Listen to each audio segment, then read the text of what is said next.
Good evening, everyone. Time to begin. Welcome to Dutchess Community College, and welcome to the annual Handel Foundation Endowed Chair lecture to perpetuate the legacy of Franklin and Eleanor Roosevelt. My name is Todd Wilmot. I teach history here at Dutchess, and I'm honored to be the recipient of this year's endowed chair. Before I introduce this evening's speaker, Dr. Ira Katznelson, a few words of thanks and recognition are in order. First and foremost, I would like to thank Mr. and Mrs. Bernard and Shirley Handel, who have sponsored not only tonight's event, but many other wonderful academic programs at Dutchess Community College over the years. Thank you.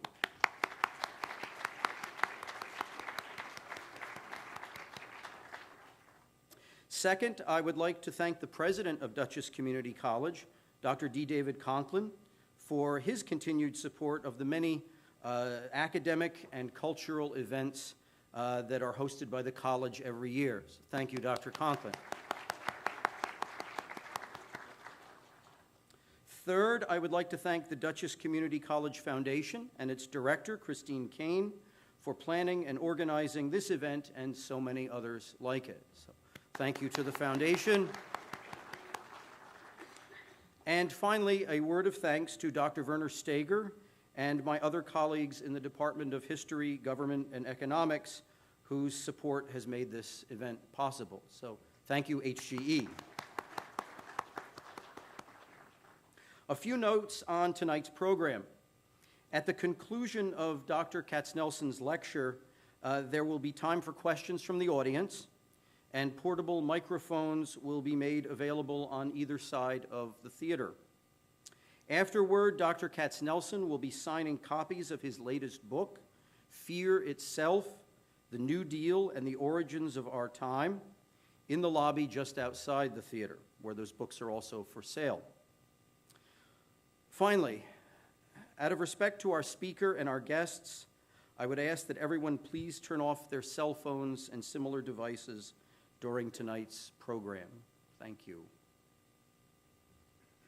Now, we are fortunate to have as our speaker tonight one of America's premier scholars, Dr. Ira Katznelson, the Ruggles Professor of Political Science and History at Columbia University. If I were to attempt to list Dr. Katznelson's accomplishments, there would be no time left for Dr. Katznelson's lecture. In his distinguished career, Dr. Katznelson has authored, co-authored, and co-edited more than 20 books and authored nearly 100 scholarly articles. In addition to teaching at Columbia, Dr. Katznelson has served on the faculty of the University of Chicago and the New School for Social Research in New York. Dr. Katznelson is currently president of the Social Science Research Council and has served as past president of the American Political Science Association, the Social Science History Association, as past chair of the Russell Sage Foundation Board of Trustees, and has served in many, many other scholarly organizations in an amazing academic career spanning 5 decades. So without further ado, I am honored to welcome Dr. Ira Katznelson.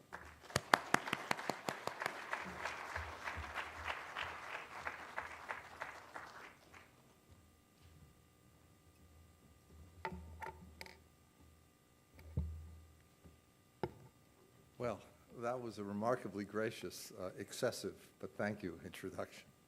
And I've been greeted already with such wonderful hospitality, not only by Todd Wilmot and Bernard Steger, but also by President Conklin, and a special debt and thanks to the Handel family for making this possible.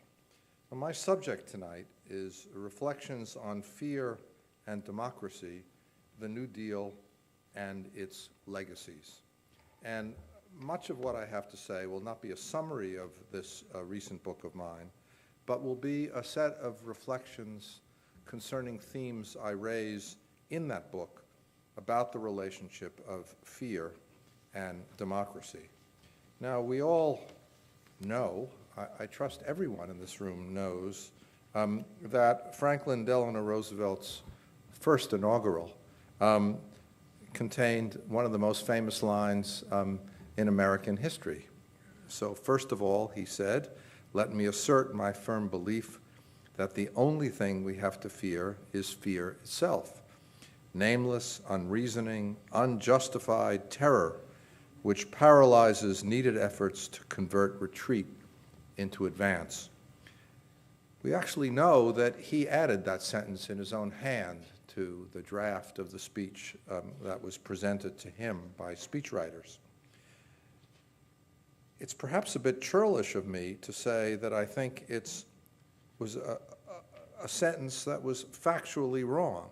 That is to say, was it really true the only thing Americans had to fear was fear itself, nameless, unreasoning, unjustified?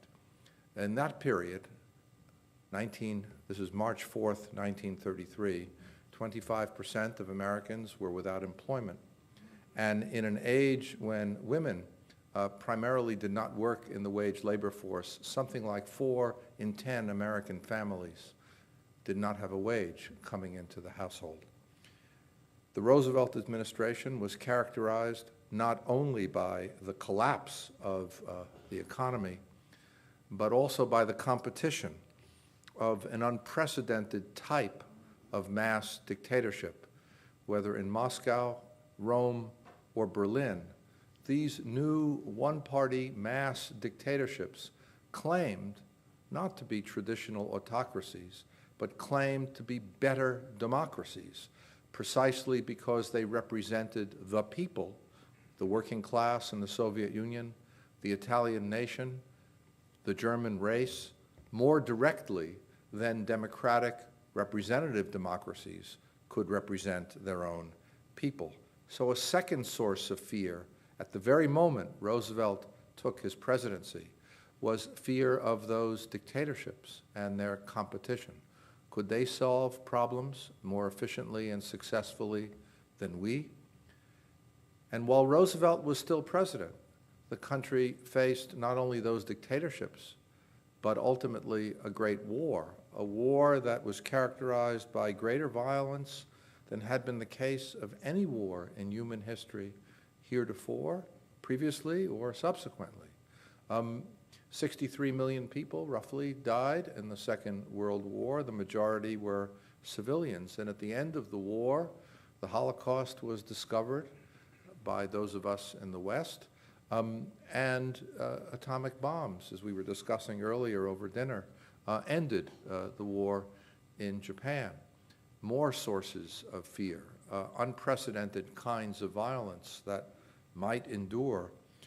And of course, it was Roosevelt's last vice president, Harry Truman, who not only made the decision to drop the bombs on Hiroshima and Nagasaki, but who had to confront the competition of the Soviet Union in the Cold War and then the Korean War, yet other sources of fear. So fear itself was not just nameless, unreasoning, and unjustified. Fear itself was a central theme of the full period of Democratic Party rule, beginning with the inauguration of Franklin Roosevelt in March 1933, and ending when a Republican president, Dwight David Eisenhower, took the oath of office in January 1933 for Roosevelt, and Eisenhower in January 1953. Let me begin with 4, perhaps even 5, brief vignettes from the period of the 1930s and 1940s. And then, if you'll bear with me, I'd like to explain the analytical reasoning in my book underneath those stories, that surround those stories, and that make sense of those stories, and so doing, remind us to think about the relationship of fear and democracy. Story number 1, 1937-1938. In 1936, in November 1936, Franklin Roosevelt was reelected, the greatest landslide in American history. there were, I'm now going to exaggerate, but there were almost no Republicans left in the House or the Senate. Fewer than 20 out of 96 senators were Republican. Fewer than 100 in the 80s in the House of Representatives out of 435 members were Republicans. Had unprecedented majority. The President of the United States announced that his highest legislative priority was passing a bill that would create minimum wages and maximum working hours, a 40-hour work week and a minimum wage then set at 25 cents an hour. The bill failed in the House of Representatives. How could this popular president, overwhelmingly elected, be defeated on his highest legislative priority the year after his election? Story number 2. 1941. Europe was at war. The Soviet Union had been invaded by German troops. Things looked pretty dire in Europe for democracy. And President Roosevelt, in July 1941, asked Congress to renew a peacetime draft. The first time the United States had ever had a peacetime conscription was 1940.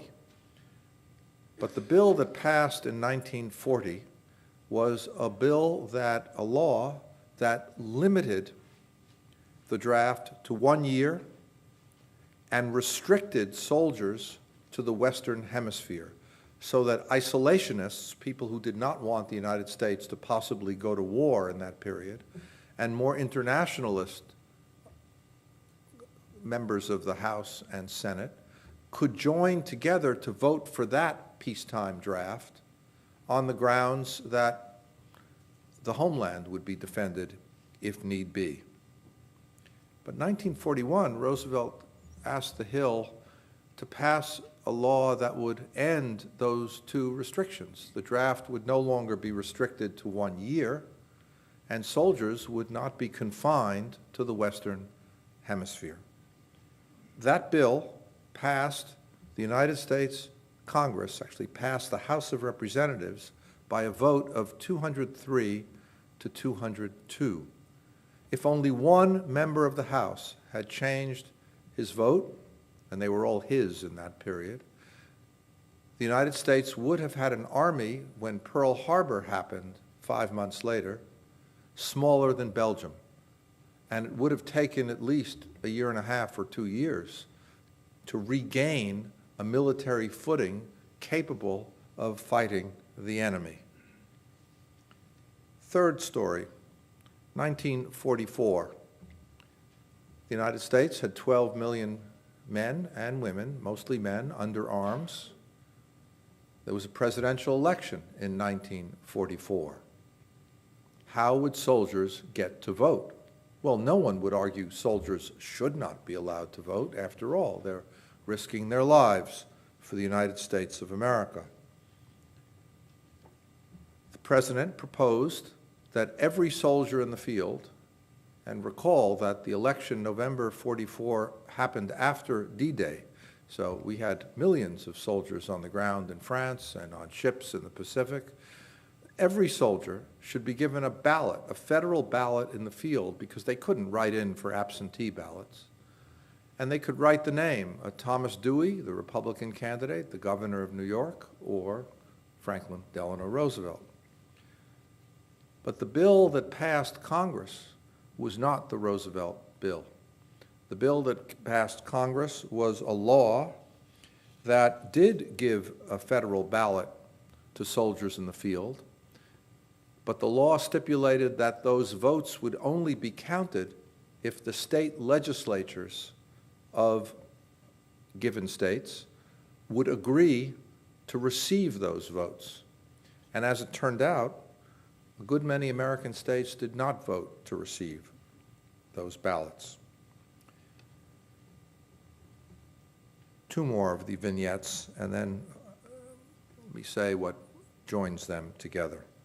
1947, President of the United States is now Harry Truman, a pro-labor president. In 1935, the United States had passed the Wagner Act, a law that made it significantly easier for unions to organize. Indeed, the CIO unions, the auto unions, the steel unions, the electrical workers unions, owed their lives to the New Deal legislation of 1935 that facilitated union organization. But in 1947, a new law, labor law, was passed, the Taft-Hartley Act. Taft and Hartley were both Republicans, and this was a Republican Congress that got elected in 1946.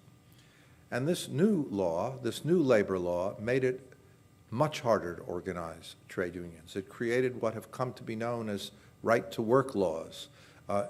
They're back in the news recently, in which individuals who are not members of unions need not join a union even if the majority of workers vote to have a union.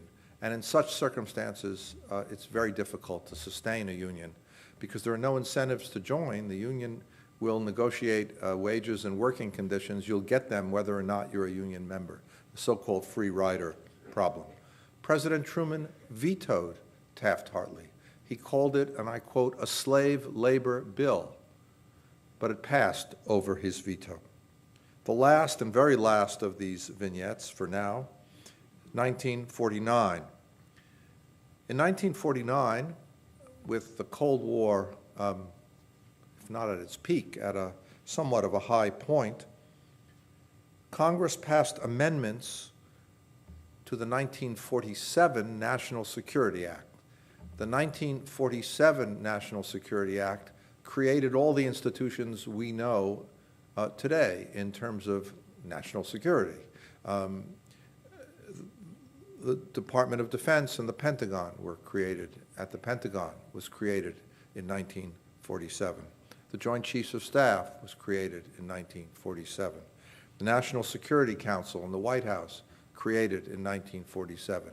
The Central Intelligence Agency, 1947.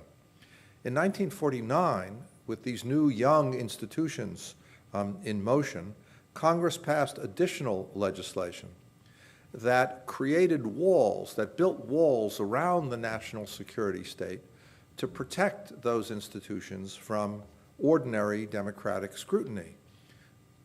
Example, the Central Intelligence Agency was exempted in 1949 from the need to report to Congress on its budget. What do these cases have in common? 1937-38, Fair Labor Standards Act, minimum wages, defeated in 37. It did pass in 1938. The 1941 draft, the 1944 Soldier Voting Bill, the 1947 Taft-Hartley Act, the 1949 amendments to the National Security Act. What these laws all shared in common, and they're obviously about very different, diverse subjects, was that none of them would have passed into law in the form in which they were passed if not for the southern wing of the Democratic Party, the southern wing of the Democratic Party.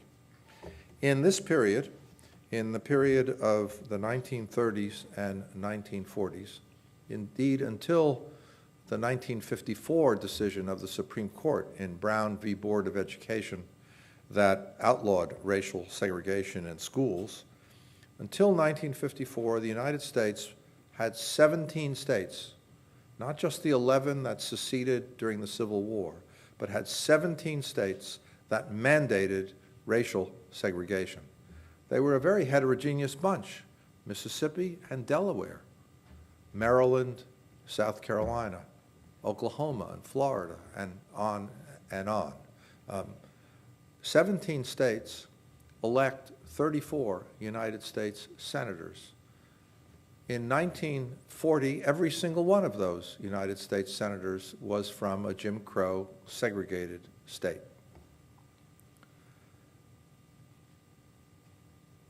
Those representatives from the South and they included, of course, well over 100, about 140 members of the House of Representatives from the South,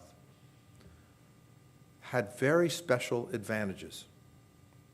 They were elected essentially from a one-party system. There weren't very many Republicans in the South in that period. In consequence, they gained a lot of seniority.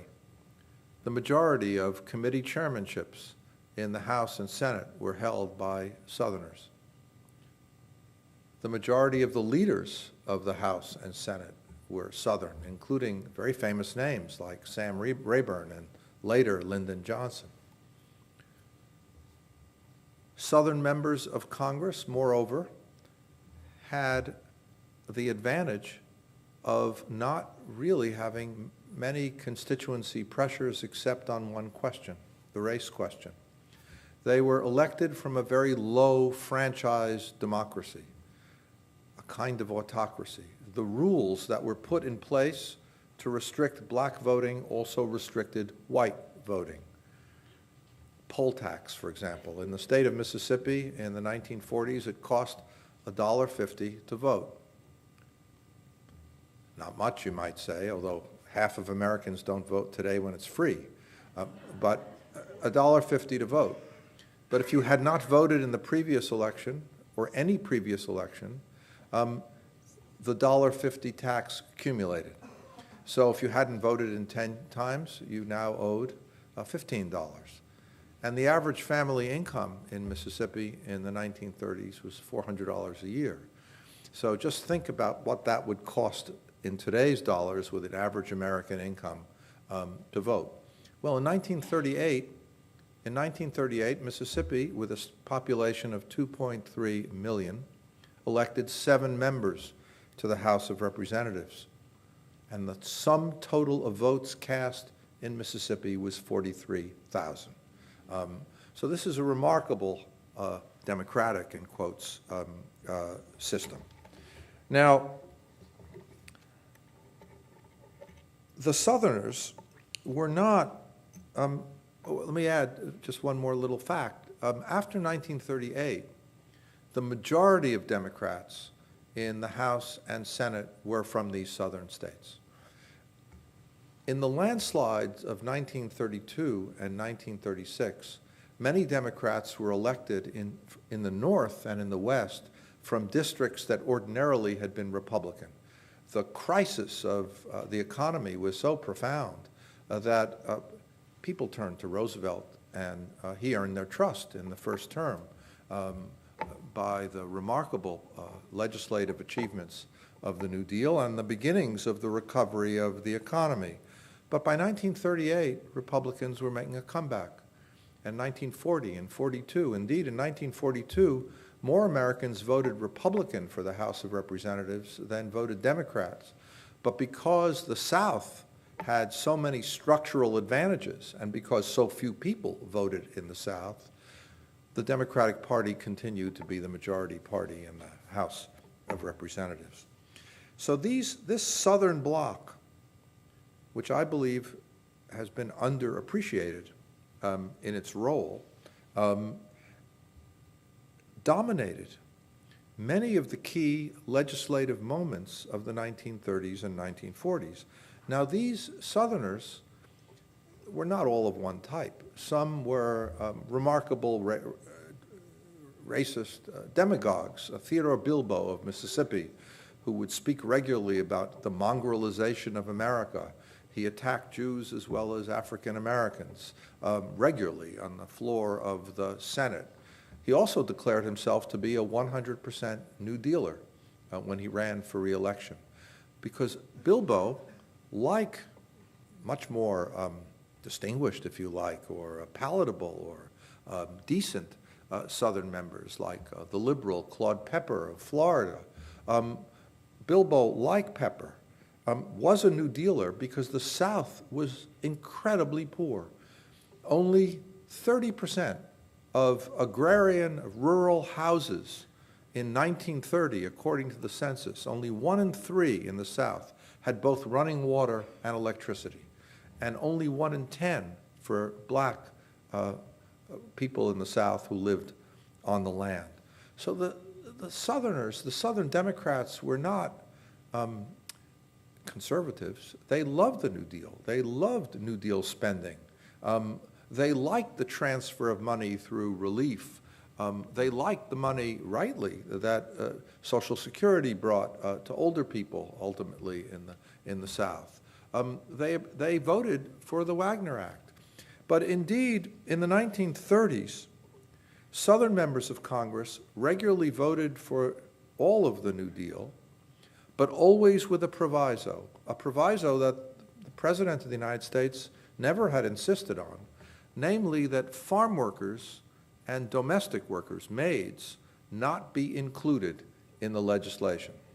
So the Social Security Act, for example, excluded farm workers and maids. Only in the 1950s did domestic workers and farm workers gain Social Security, 20 years after it was originally initiated. When the minimum wage and maximum hours bill eventually passed in 1938, it passed only after the Southerners succeeded not only in excluding farm workers and maids, but when they succeeded in excluding the jobs that surrounded agriculture, cannery jobs, for example, which were overwhelmingly done by African Americans. So what joined my 5 stories with which I began together is the role of the South. Minimum wages and maximum hours were defeated in 1937 because the Southern members of Congress worried that farm workers and maids would be eligible for minimum wages and maximum hour work weeks. And only when they were excluded from the bill did it pass. In 1941, the draft, and you could say this is now a very positive story about the Southern wing, at least in retrospect, when the president asked for a draft, the Republican Party almost unanimously voted no. They argued, not without reason, that we're not at war. A peacetime draft is an infringement on liberty, and we are the party of liberty. Northern Democrats were divided. Those who had Irish, German, and Italian constituencies voted no. You can understand why. German Americans and Italian Americans, patriotic Americans, did not want their children to have to fight their cousins in Europe. And the Irish weren't precisely in love with Great Britain. Only because the Southern Democrats unanimously voted for a peacetime draft did we have a decent military when Pearl Harbor happened. The soldier voting bill I spoke about. Why did the Roosevelt bill not pass? And instead, a bill that restricted, in effect, restricted soldier voting. Only 73,000 ballots were cast from overseas by soldiers. The bill that passed was authored in the House of Representatives by John Rankin of Mississippi, who said the Roosevelt proposal is, quote, one of the most dangerous measures so far as the welfare and safety of American institutions are concerned. And it was sponsored in the Senate by James Eastland of Mississippi. And I quote James Eastland during that debate, 1944. Those boys are fighting to maintain the rights of the states. Those boys are fighting to maintain white supremacy. The region's soldiers desire more than anything else to see the integrity of the South unimpaired. They desire to see white supremacy maintained. We shall maintain control of our own elections and our election machinery, and we will protect and preserve white supremacy throughout eternity, end quote. The bill that passed was authored by Eastland and Rankin. And how did that happen? It happened because of the birth of what later became the Conservative Coalition. The Republican Party was not racist, but the Republican Party understood that soldiers were the group in the population most likely to vote Roosevelt. The Gallup poll in that period was telling Americans that it was a 50-50 election, except for soldiers. If there could be vote suppression of soldiers, then Dewey might win the presidency. The Southerners behaved on principle, if you like racist principle, but principle, to defend their Southern order. And together, Republicans and Southern Democrats passed a soldier voting bill that, in effect, was a soldier non-voting bill. The Taft-Hartley Act, that restricted the rights of labor, passed Congress over the veto of Harry Truman in a coalition of Republicans and Southerners. But once again, the two wings of that coalition voted together for different reasons. The Republican Party, on principle, was suspicious of unions, was pro-business. And they argued, as many have argued since, that unions are a barrier to economic growth and success, to economic flexibility. We all know the argument. And if you like, it's a principled, ideological argument. The Southerners, who had voted for the Wagner Act, who had voted to build unions, which were the main instrument supporting the Democratic Party in much of the country, now voted with the Republicans, because what they discovered during the war was that trade union efforts to organize in the South raised questions about the durability of the Southern racial order. That is to say, the Southern wing of the Democratic Party understood, rightly in my view, that if the CIO and the AFL were to succeed in unionizing workers in the South at the same rate as they were unionizing workers in the rest of the country, then they would lose the low-wage advantage that the South had, and there'd be a direct challenge to the racial system of the South, because many of these unions, especially CIO unions, were racially integrated. And then last, the CIA story of being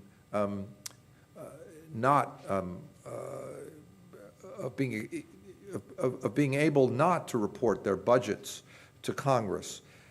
The National Security Act amendments of 49, the National Security Act of 47, also were supported and initiated and supported by the Southern wing of the Democratic Party. Remember, the Republican Party in this period was very suspicious of overseas commitments of the United States.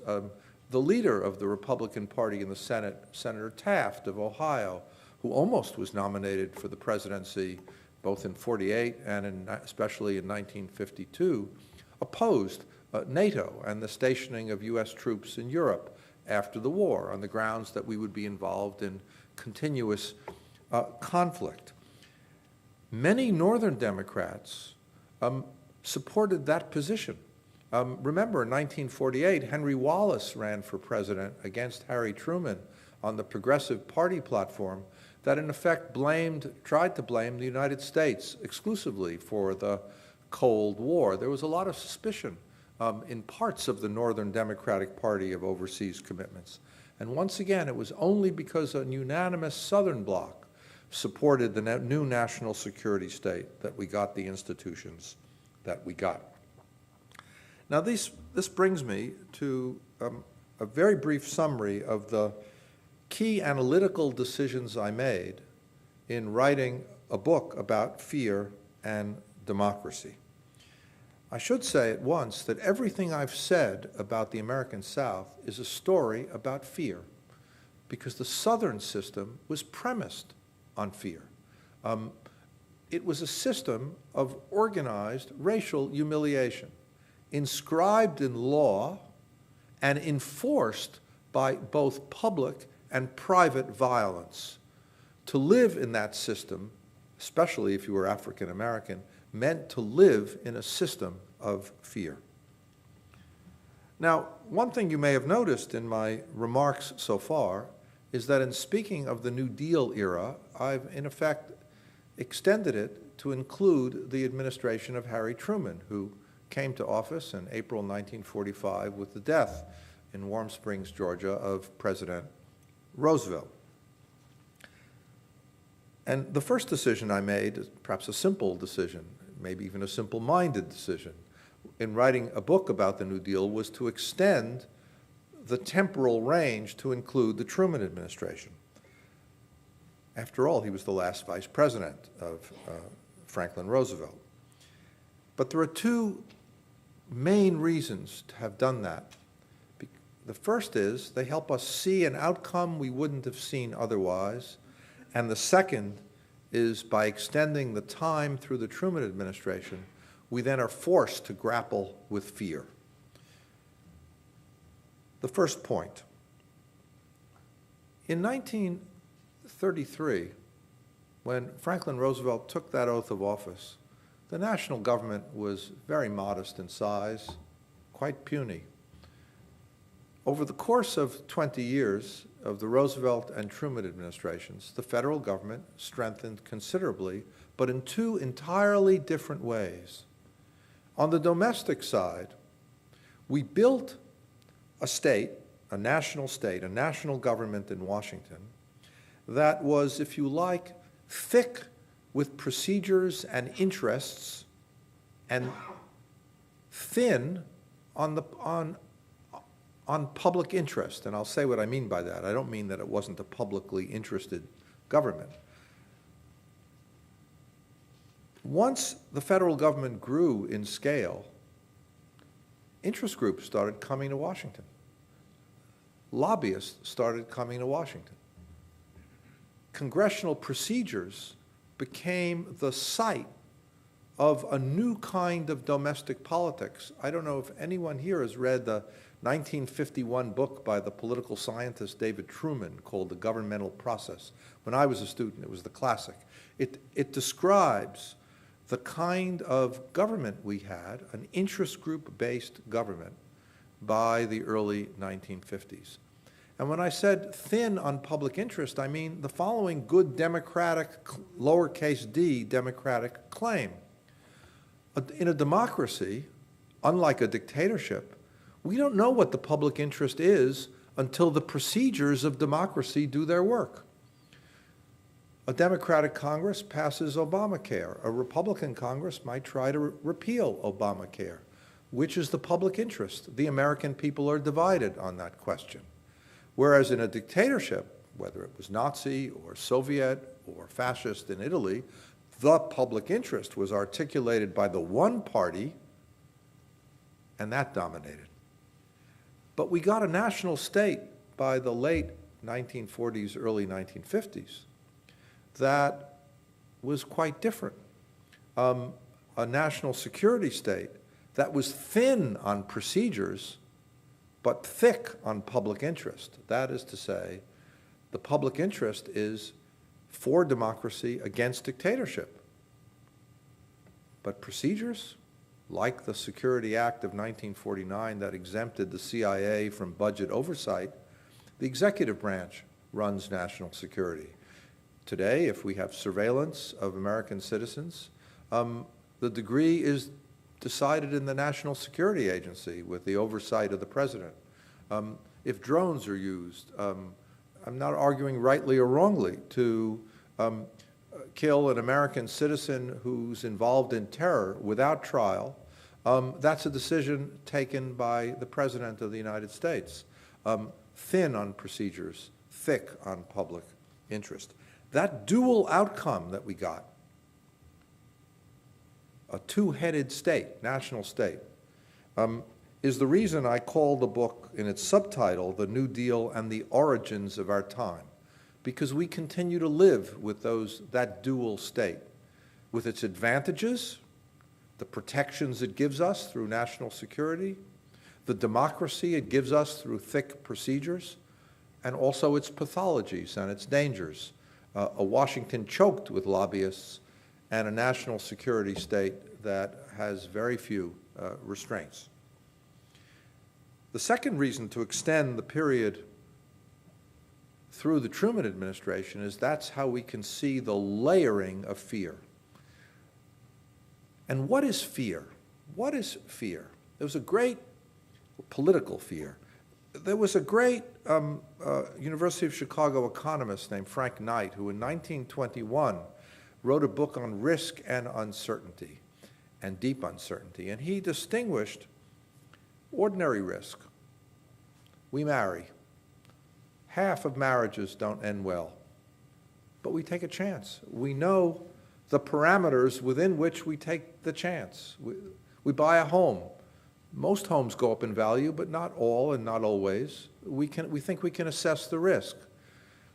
Ordinary life is full of risks, but we feel we have a degree of control when we know what the outlines of those risks are.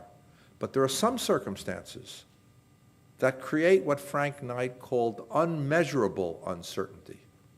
The collapse of capitalism in 1929 was just such a circumstance. The rise of the new mass dictatorships was just such a circumstance. The violence of the Second World War and atomic fear that followed it was just such a circumstance. When the Soviet Union exploded its atomic bomb, that was such a circumstance. Americans, 9/11 was such a circumstance. These are circumstances that seem and were, to some extent, unique, without precedent, without a status quo, without knowing what to do, without knowing how to assess the risk. And in those circumstances, democracies have to act and make decisions.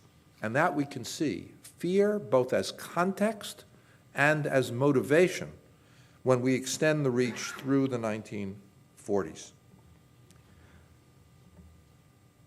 So the second key decision I made in writing the book was to focus on fear, in part motivated, frankly, by present-day conundrums, because we too live in an age characterized by fear. Not exactly the same as then, but nonetheless a circumstance in which our fearfulness has affected the functioning of our democracy and the decisions we take, even through democratic procedures. So studying the New Deal era is an invitation to think about fear and democracy. I'm going to end then with two sets of remarks. One of them concerns one source of fear in this period, and that was the fear that the dictatorships could solve the big problems of the day better than the democracies. And bear with me one moment. Here it is, the citation I'm looking for. When the dictatorships of the period came to office, Mussolini, 1922, Hitler, 1933, one of the very first things they did was to have their parliaments pass laws that transferred authority from the legislature entirely to the executive branch. These were they were called enabling acts. In January and February 1933, on the eve of Roosevelt's inaugural, many Americans argued that our democracy could not solve the big problems of the day unless we too had an enabling act. I read now from Walter Lippmann. Many of you will know the name. Walter Lippmann was the single most important journalist in the United States. Today we would call him the single most important op-ed writer of the time. These were columns in the New York Herald, the Herald Tribune. The situation, he wrote, requires strong medicine. The present legislative machine in Washington is incapable of governing during an emergency. The danger we have to fear is not that Congress will give President Roosevelt too much power, but that it will deny him the power he needs. And he recommended, and I quote, a decision to suspend temporarily the rule of both houses of Congress, to limit drastically the right of amendment and debate, to put the majority in both houses under the decisions of a caucus, a party caucus, and give the president for a period, say, of a year, the widest and fullest powers under the most liberal interpretation of the Constitution. And what we have forgotten in the inaugural speech of Franklin Roosevelt is that he said the following: in the event that Congress shall fail to take the steps I recommend, And in the event that the national emergency is critical, I shall not evade the clear course of duty that will confront me. I shall ask the Congress for the one remaining instrument to meet the crisis, broad executive power, to wage a war against the emergency as great as the power that would be given to me if we were in fact invaded by a foreign foe. The greatest triumph of the New Deal and the Roosevelt and Truman administrations is that none of this ever happened. Congress was never suspended. The president did not rule by bypassing Congress. Even the so-called 100 days at the beginning, the great torrent of legislation, mostly written in the White House, limited to 2 or 3 hours of debate for some bills on the floor, went through the normal procedures of Congress, and Congress amended almost all of the recommendations of the president. And here's the great irony of the period. A core reason we never had an enabling act, that we never went around Congress, but only through Congress. The reason our democracy stayed intact was because the least liberal, the most illiberal part of the political system, I don't mean liberal in the sense of liberal versus conservative, but liberal in the sense of John Locke's liberalism. The least liberal, the American South, stayed at the heart of the game of democracy, and it ran Congress in the 1930s and 1940s. So the triumph of the New Deal was intimately related, ironically, if you like, to Southern power. And that then was the last decision to come full circle and to end, which the book took in thinking about fear and this fearful period of American life and how our democracy rose to the occasion, both at home and abroad, of confronting the central issues about the economy, about labor, about national security, about civil liberties, and the like in this period. The last decision I took was not to focus on the riveting figure of Franklin Roosevelt or on the dramatic presidency of Harry Truman and the person of this former senator from Missouri. But instead, the book overwhelmingly focuses on Congress, because it's in Congress that the key decisions were taken for the New Deal, for the Fair Deal, for American democracy that remade the country. But within Congress, it was the South that determined, and I use the word advisedly, determined the particular outcomes, whether in Social Security or the Wagner Act or the draft or in Taft-Hartley or in the role of the CIA. The key pivotal group in this period, ironically, was the southern wing of the Democratic Party. So allow me to close by just reading the last paragraph, 2 paragraphs of the introduction. If history plays tricks, Southern congressional power in the last era of Jim Crow was a big one. The ability of the New Deal to confront the era's most heinous dictatorships by reshaping liberal democracy required accommodating the most violent and illiberal part of the political system, keeping the South inside the game of democracy. While it would be folly to argue that members of the southern wing of the Democratic Party alone determined the choices the New Deal made, their relative cohesion and their assessment of policy choices through the filter of an anxious protection of white supremacy often proved decisive. The triumph, in short, cannot be severed from the sorrow.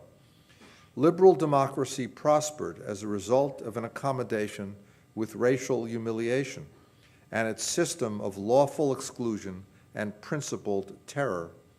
Each constituted the other like the united double nature of both soul and body in Goethe's Faust. This combination confers a larger message, a lesson that concerns the persistence of emergency, the inescapability of moral ambiguity, and perhaps the inevitability of a politics of discomfiting allies, abroad as well as at home. It also reminds us that not just whether, but also how we find our way truly matters. Thank you very much.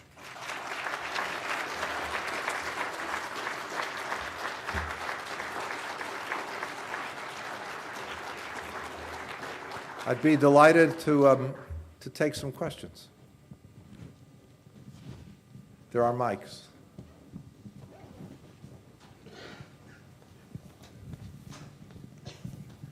Yes, please. Well, wait for the mic.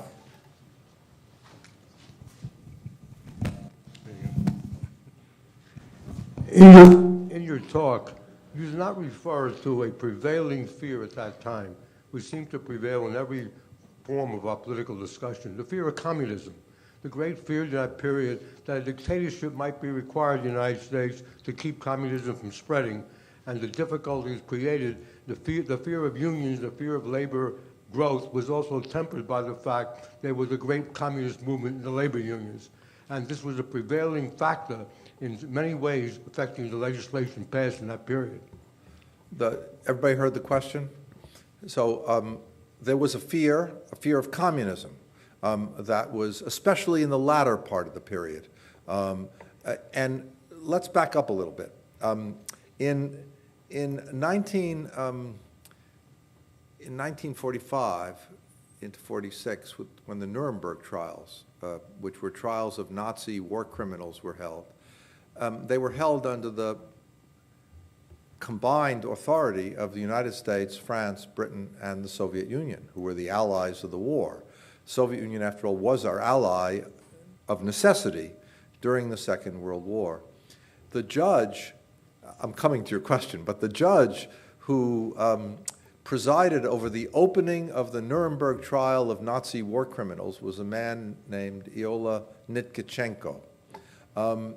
Nitkachenko opened the trial by reading to the defendants a list of their rights. You have a right to remain silent. You have a right to defense. You're innocent until proven guilty. You have the right to have a lawyer. And when he died in 1952, the New York Times wrote an obituary that said, Judge Nitkachenko, before Nuremberg, had had a considerable judicial experience. What they didn't say was that he had presided over the purge trials of Stalin, of Zinoviev, Kamenev, and other leading communists. So there was one strand in American life that wasn't so fearful of communism. It wasn't it wasn't communist, but it wanted to make accommodations. And indeed, what many Americans noticed was that some American communists were uncommonly brave about racial causes, for example. In the American South, it was communists who often risked their lives to fight segregation. So we have ironies on ironies. A great Stalinist dictatorship in the Soviet Union massacring hundreds of thousands of people, mostly completely innocent, sending others to the gulag, and American communists who were committed to social justice, being shock troops, not only for racial equality in some of the South, but also in some American unions, as you say, being critical to labor organizing. Now, you're absolutely right. Well, I folded in my remarks the fear of communism into the fear of these new kinds of mass dictatorships, in which a one-party system claims to be a better democracy than the Western representative democracies. And certainly Stalin fits. But with the defeat of Mussolini, and with the defeat of Hitler, and with the growing competition of the Soviet Union after the Second World War, and then especially after the Soviet Union had an atomic bomb after 1949, the fear grew exponentially, and it had both a rational and a non-rational component. The non-rational component saw communism as shattering the American system everywhere, and led to such excesses as McCarthyism, but also, even in the Truman Administration, to a decision that the Federal Service would investigate, the FBI would be asked to investigate for communist leanings every member of the Federal Service, every civil servant was investigated. So there was this great moment of fear, and if I'd had more time, I might have talked a bit about this great anti-communist fearful moment when the key committees in Congress, like House Un-American Activities Committee, were run by some Republicans, Richard Nixon's a famous one, but also by Southern Democrats. Every Democrat who sat on UAC, House Un-American Activities Committee in the House, was from the Deep South, and they wanted to be. And last thing to say about this, because I could go on too long, is that their fear of communism was a fear not just of Stalin and the Soviet Union. It was a fear that communists would take risks against segregation that most other Americans wouldn't because of their ideological passions. And that created a kind of very deep anti-communism, which proved also to be an anti-labor anti-communism, especially in the South.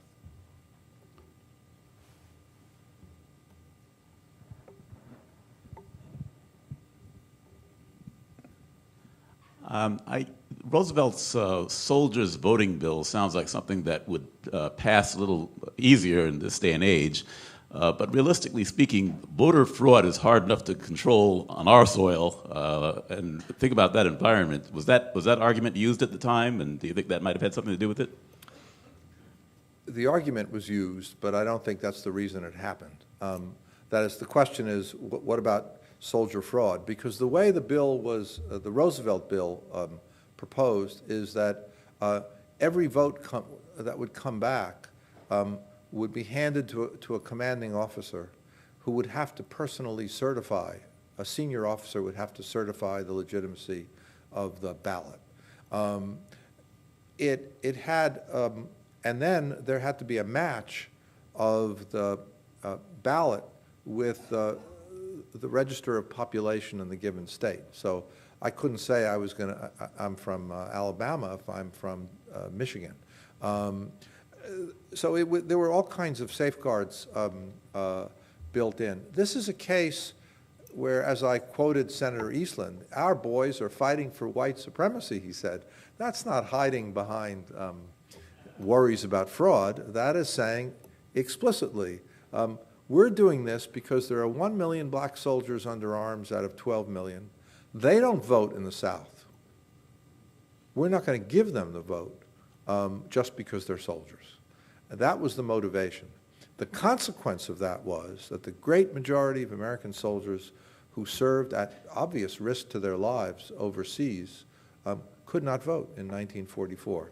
Footnote, academics love footnotes. The 1942 also was a year of an election during war, but not a presidential election, a congressional election.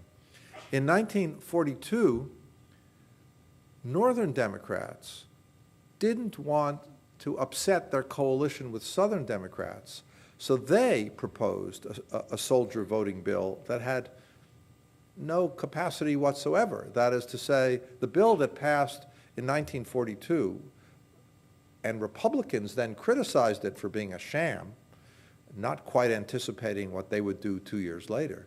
The bill that passed in 1942 required that every soldier in the field write to the Secretary of State of their home state to ask for an absentee ballot, would get the ballot, would have to fill it out and mail it to their home constituency board of elections. You ask me what the address is of my home constituency board of elections? I'm sitting in, on a ship in the Pacific and I'm going to know the answer to that question? Well, almost no American soldiers voted in 1942. And the Republican Party had a field day and said, look at that, these Democrats say they're in favor of democracy, but they're kowtowing to Jim Crow. And 2 years later, when the presidency was at stake, the Northern Democrats endorsed the Roosevelt bill, but the Southern Democrats and the Republicans made common cause to prevent soldier voting.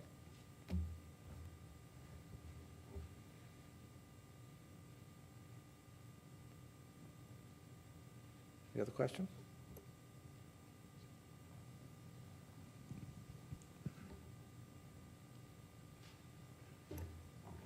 Okay.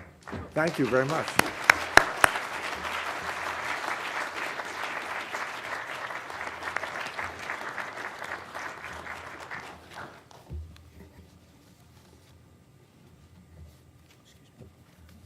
So thank you very much, Dr. Katznelson, and thank you everyone for coming. Dr. Katznelson will now be out in the lobby where he will be signing the copies of his book. So again, thank you for coming. Thank you very much. Thank you. Hope that was Everything went okay. well. Oh, it was great. It was great. Terrific.